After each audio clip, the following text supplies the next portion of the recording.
Level 1, the intake. You are sitting in the back of a police car in handcuffs.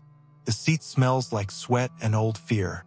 Outside the window, the street looks exactly the same, but nobody looks at the car. You are invisible. They process you at the county facility. A woman behind scratched plastic types your name. You are no longer a name. You are a case number. They take your phone, your wallet, your belt. Everything slides through a slot in a clear plastic bag. Holding cell, concrete bench, fluorescent light that never turns off. You learn immediately that eye contact in here is a question, and you don't know the answer yet. You don't sleep. Every hour a guard walks past. You are inventory being counted 5 times a day exactly like this for the rest of your sentence. They put you on a bus with no windows except a strip of sky near the roof. When the bus stops, you hear the heavy metal gates before you see them. The sound of something closing that doesn't open easily. You step off into the heat, the smell, the noise of 1,000 men living in a space built for 600. You are standing at the entrance of a world with its own rules, its own economy, its own language. You don't know any of it yet. You are nobody. That is the most dangerous thing you can be in here. Level 2, the newcomer. They assign you a cell. 8 men. For bunks. 2 square meters per person. Nobody introduces themselves. Nobody explains anything. You take the bunk they point to without complaint. The man below you doesn't look at you. That is not rudeness. That is information. It means you are still being evaluated. The way you walk, the way you eat, whether you flinch when the door slams. Every single thing is read by men who have had nothing to do for years but read people. You make your first mistake on day 2. You sat in someone's unofficial spot at count time. You just feel the temperature in the room change. You learn by almost making mistakes and pulling back a half second before. The yard is the second education. It is divided by a system older than anyone currently inside it. Each section belongs to a group, run by a shot caller. You keep your head down, but not too down. You develop a walk that says neither afraid nor looking for something. The economy hits you on day 4. You have nothing. Real soap costs 2 soups. A phone call costs favors you don't have. Right now, your locker has nothing, and everyone knows exactly what that means. You are hungry for information. On day 8, you find an older man who has been inside so long he moves like he grew here. You exist near him without crowding him until he speaks. Keep your debt at 0. Don't talk about what you did. Don't ask what anyone else did.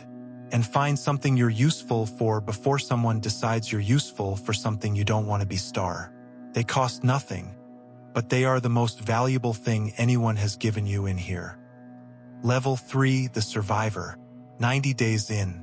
Your body wakes up 30 seconds before the 5 a.m. count.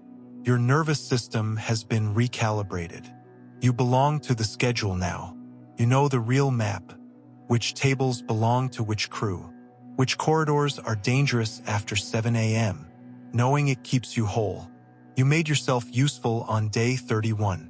A man needed a letter written to his daughter. You found the words. Within a month, you had a function, the man who writes the letters. In here, function means value, and value means invisible protection. You are a nobody with a use, which is a different thing entirely. Violence finds you on day 67. 2 men in the yard over a debt. In 40 seconds, a man's face is reorganized permanently over 3 missing soups. The walls compress everything until small things have the weight of large things. You stay exactly where you are and see nothing. Invisible is a tool you are learning to use. You stop borrowing. You start building. A small favor done here. A piece of information passed there.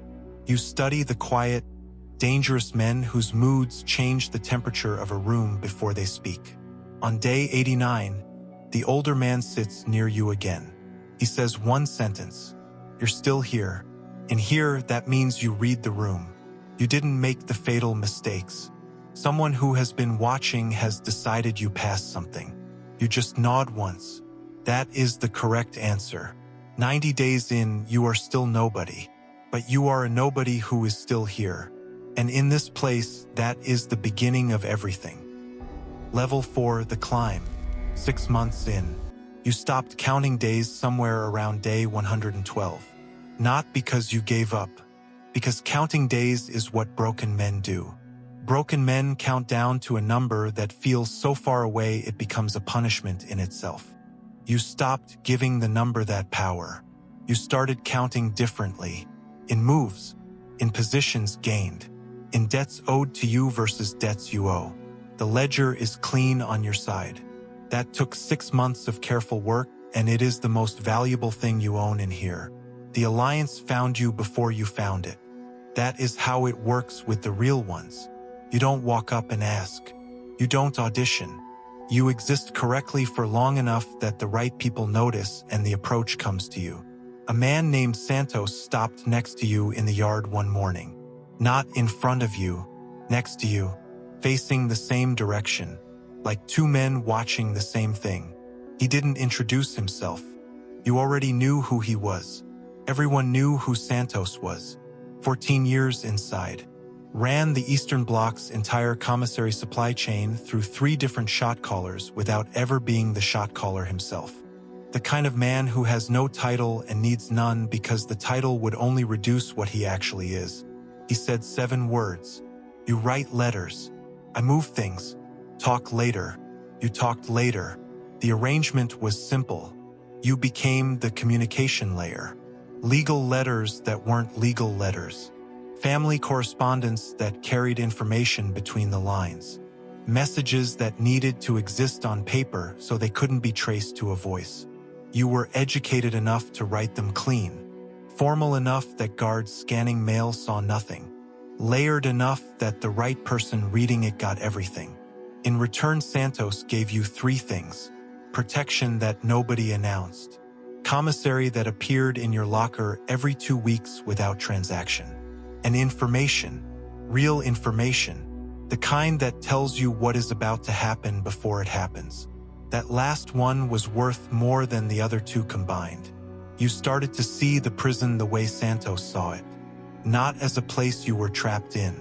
As a system you could learn to operate.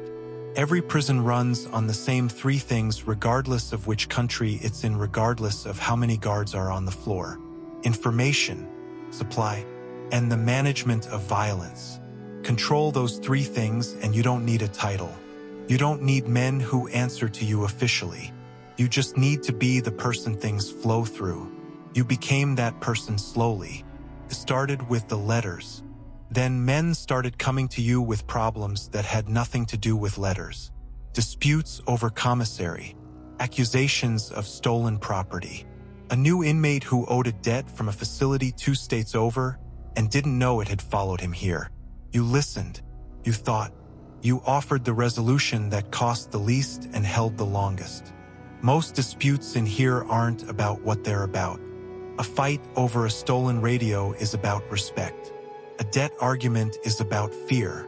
A territorial conflict in the yard is about information, who knows what and who controls what people know. You learn to read the thing underneath the thing, and then offer a solution to the thing underneath. Men started coming to you before they went to the shot callers. That is when you understood you had crossed something. Not a line, a threshold. The shot callers noticed. You expected resistance. What you got instead was an invitation. Because smart power structures don't destroy useful things. They absorb them.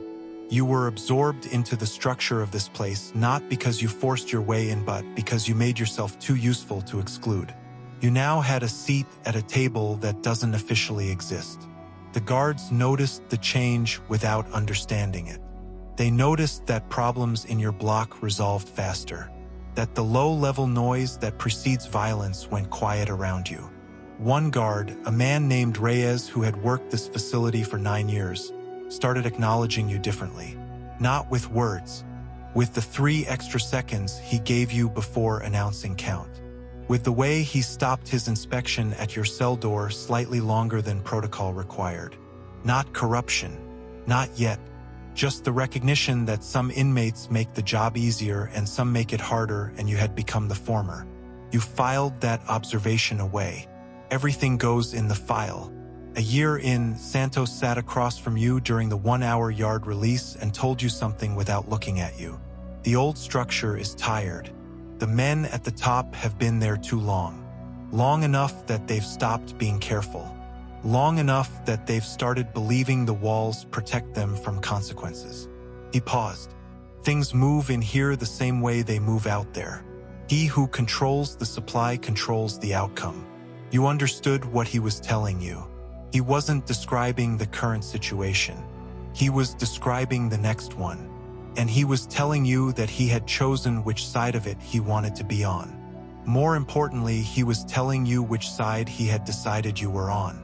You didn't sleep that night, not from fear, from the first feeling you had experienced in over a year that had nothing to do with survival. Something that felt like possibility, in a place built to eliminate exactly that. Level 5, the power. 2 years in, the old shot caller is gone. Not dead, transferred, which in here amounts to the same thing. His network dissolved in 72 hours. Everything he built over 9 years, the supply lines, the debts owed, the alliances held together by his name, all of it became available in one moment. You were ready for that moment. Santos moved the commissary. You moved the information. Together you filled the vacuum before anyone else understood there was one. No announcement, no confrontation, no blood. That's how real power moves. Quietly, while everyone is still looking at where the old thing used to be. Within a week, the shot callers in 3 other blocks were sending requests through you instead of around you.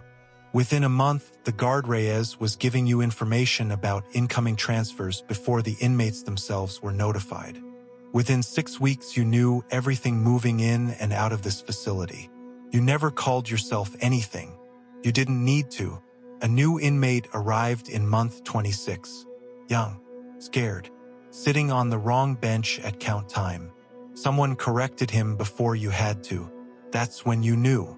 You didn't run this prison. You were this prison. Level 6, the king.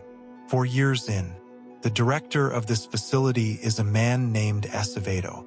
He has worked 5 prisons before this one. He believes in total control. 100 cameras, counted movements, timed yard releases. He briefs his staff every morning about maintaining dominance over the inmate population. He has no idea that his prison runs on your permission. Not officially. Never officially. Officially, you are inmate number 4471, serving a 9-year sentence for armed robbery. You eat the same food as everyone else. You sleep in the same block. You stand at count time like everyone else. But the kitchen crew answers to you. The supply that comes in from outside moves through your network. The disputes that could become riots get resolved before Acevedo's cameras ever see them forming. 3 guards on this floor pass you information in exchange for things that never appear in any report. You kept the violence down. That is the thing people don't understand about real power inside. The men who run things through fear create constant fires they have to keep putting out. You ran things through supply and information. Give men what they need. Know what they know before they know you know it. The violence becomes almost unnecessary. Almost. There were 2 moments in 4 years where it became necessary. You don't think about those moments during the day. They find you at night sometimes. You lie on your bunk staring at the ceiling and you make the same calculation you made then. The alternative was worse. The alternative cost more people more damage. What you authorized was surgical. That is what you tell yourself. It works most of the time. Your mother visits on the 3rd Sunday of every month. She sits across the glass and talks about your sister's kids and the neighborhood and a television show she's been watching. She doesn't ask about in here. You don't tell her about in here. She looks older every visit. You look the same. That's what she says every time. You don't tell her that you look the same because in here time doesn't age you the way it ages people outside. In here time does something else entirely. It sharpens you. strips everything unnecessary away until what's left is just the core of what you actually are. You are not sure you like what's left, but it works. And in here, working is the only thing that matters. Level 7, the cracks. 6 years in. Santos is gone. Transferred to a maximum security facility 3 states away after a guard found contraband in his cell. Not by accident. Someone told that guard exactly where to look. You spent 2 weeks tracing it back. You found the source. A man 3 blocks over who had been passed a better deal by a rival network moving in from the outside. First crack. The network you built was always only as strong as the loyalty inside it. And loyalty in here has a price that changes depending on what someone else is offering. You patched it. You made the necessary adjustments. You rebuilt the supply line through 2 new routes.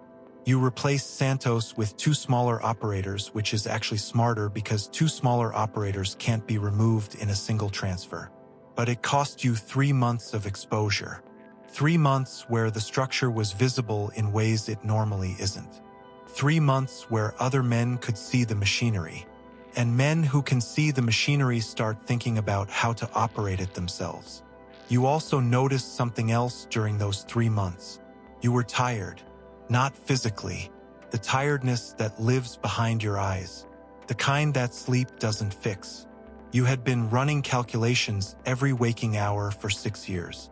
Every conversation is a variable. Every new inmate is a potential threat or asset to be assessed. Every guard rotation is information to be filed. Every visit from your mother is an hour where you have to remember how to be a person who isn't this. The weight of it accumulated without you noticing, until you noticed all at once. A young man named Ramos arrived 8 months ago, 23 years old, 10-year sentence.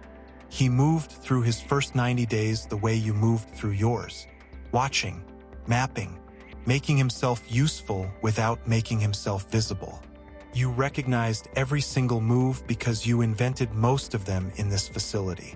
You watched him the way the older man once watched you, and you felt something you hadn't felt in 6 years.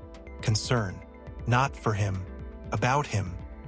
Level 8, the fall. 7 years in.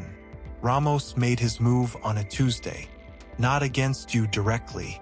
Never directly. That's how you taught this place to operate, and now it was being used against you with a precision that would have impressed you if it wasn't dismantling everything you built.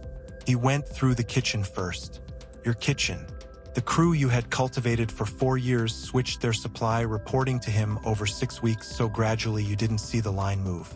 Then the guard Reyes stopped passing information. No confrontation. No explanation. Just silence where information used to be. Then 2 of your 3 outside supply routes dried up simultaneously. Not an attack. A replacement. He wasn't removing you. He was making you irrelevant, leaving you in place like a building with no electricity, still standing, just dark. You called a meeting with the block representatives. 3 of the 5 came. 2 years ago, all 5 would have come within the hour. You sat with the 2 empty seats for a long time after everyone left. You thought about making a move. You had enough left to make one significant move. Something that reasserted the line clearly. Something the whole facility would understand. You decided against it, not from fear, from mathematics. A move now costs more than it returns. The network was already gone. What remained wasn't worth the blood required to protect it. And the blood would come back on you in ways that added years to your sentence when you were 18 months from the gate. 18 months from the gate. That was the calculation that stopped everything. You had been so deep inside the running of this place that you had almost forgotten there was a gate. Almost forgotten that the number existed.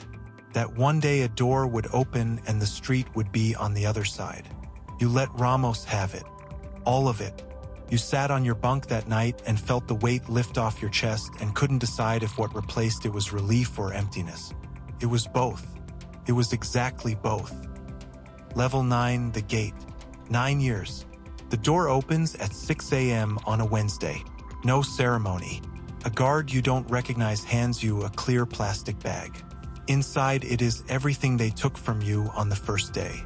Your phone, your wallet, your belt, your shoelaces.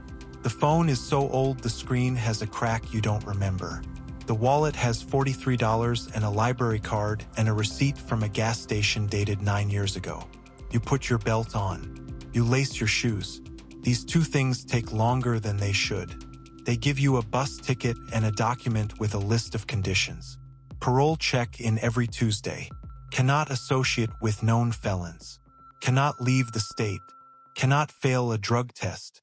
Cannot miss a single Tuesday or everything stops and the gate closes again, and this time the number is longer. You walk out. The light hits you first. Not the light itself. The fact that there is no ceiling above it. 9 years of light filtered through bars and reinforced glass, and you forgot that light could just exist without anything between you and it. You stand on the pavement outside the facility for 90 seconds doing nothing.